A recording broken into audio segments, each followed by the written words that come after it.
వచ్చిన కాంగ్రెస్ పార్టీ ఇవాళ ప్రభుత్వంలో పాలనలో కూడా అబద్ధాల పరంపరనే కొనసాగిస్తా ఉన్నారు. పాలనలో కూడా అబద్ధాల పరంపరనే కొనసాగిస్తున్నారు. 13 నెలలైన ప్రజలకు ఇచ్చిన హామీలు ఒక్కటి కూడా అమలుకు నోచుకోలేదు.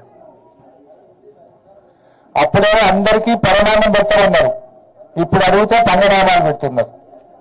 ఎలక్షన్ల ముందు అందరికీ పరిణామం అన్నారు, ఇప్పుడేమో పంగనామాలు పెడుతున్నారు అడిగితే.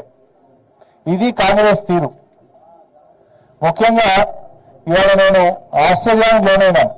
చిన్న గ్రామం గాడిచెర్లపల్లి, చాలా చిన్న గ్రామము. ఇది మున్సిపల్లో భాగంగా ఉంటుంది. ముఖ్యమంత్రి రేవంత్ రెడ్డి ఏమో రుణమాఫీ అయ్యేపోయింది, ఇక అడిగేదే లేదు, మొత్తం అయ్యేపోయిందని చేతులు లేవడుతుంది. కానీ గాడిచెర్లపల్లి గ్రామంలో చూస్తే రుణమాఫీ కాలేదని ఇంతమంది దరఖాస్తులు ఇచ్చారు. నాకు ఇన్ని దరఖాస్తులు వచ్చినాయి. అందులో 1,00,000 లోపు ఉన్నాయి, 2 లక్షల లోపు ఉన్నాయి, 2 లక్షల మీద ఉన్నాయి.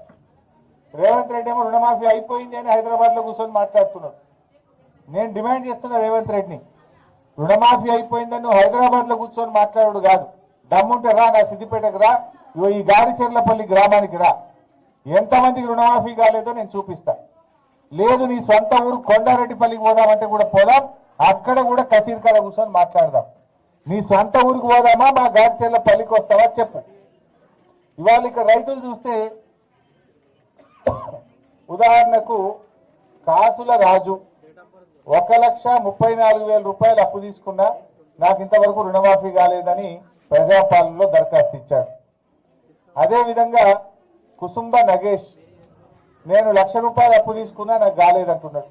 కుసుంబ రాజు 1,00,000 రూపాయలు, బాదన్న గారి పూజ 1,00,000 రూపాయలు, నరసింగరావు 47,000 రూపాయలు, ఏల్పుల రాములు 42,000 రూపాయలు. ఈ రకంగా వీళ్ళందరూ కూడా 1,00,000 లోపే ఉన్నారు. వీళ్ళకు కూడా ఈ రోజుకు రుణమాఫీ కాలేదని చెప్పి దరఖాస్తులు ఇస్తున్నారు. ఎం రాధా 1,30,000 తీసుకున్నా నాకు రుణమాఫీ కాలేదంటున్నారు. అదేవిధంగా కె యాదయ్య 1,34,000 తీసుకున్నా నాకు రుణమాఫీ కాలేదంటున్నారు. కె అశోక్ 60,000 తీసుకున్నా నాకు రుణమాఫీ కాలేదని దరఖాస్తు ఇచ్చారు. కె నగేష్ 89,000 నేను లోన్ తీసుకున్నా, నాకు రుణమాఫీ కాలేదని దరఖాస్తు ఇచ్చారు. ఇంకా ఆశ్చర్యం ఏంటంటే ఉడత బాలయ్య, ఈయనకు 1,60,000 అప్పు ఉన్నది. నీ అప్పు మాఫీ కావాలంటే మిత్తి కట్టన్నారట. నువ్వు మొత్తం రుణమాఫీ చేస్తా అన్నావు కానీ మిత్తి ఎందుకు కట్టిస్తున్నావు? మొత్తం వడ్డీతో సహా 2 లక్షల రుణమాఫీ చేస్తా అని ఆ రోజు ఎలక్షన్ల ముందు ఊరిచ్చినావు. ఎవరైనా రుణమాఫీ అయితే మళ్ళా తెచ్చుకోండి, నేను రాగానే మళ్ళా మాఫీ చేస్తా అని చెప్పి ఆ రోజు ఊరిచ్చినావు.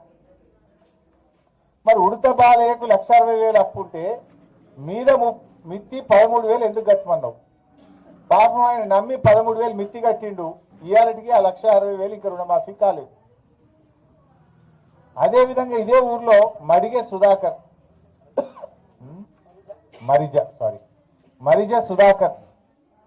1,90,000 అప్పు తీసుకున్నాడు. ఆయనకేం చెప్పిన 25,000 మిత్తి కడితే నీకు 1,90,000 మాఫీ అవుతుంది అన్నారు. ఎందుకు కట్టాలి?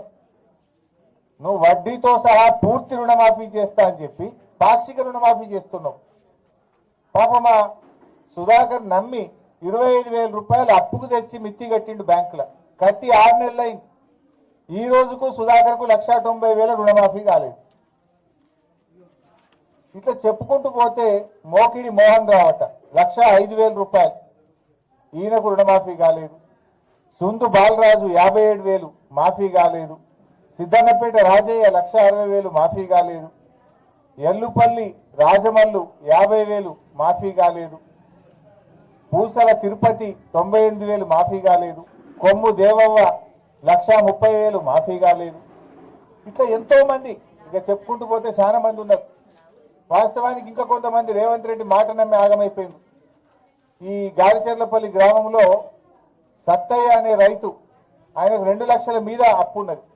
ఉంటే 68,000 బ్యాంకు రిసిప్ట్ 68,500 రూపాయలు నువ్వు మీద 2 లక్షల మీద ఉన్నది నువ్వు కడితే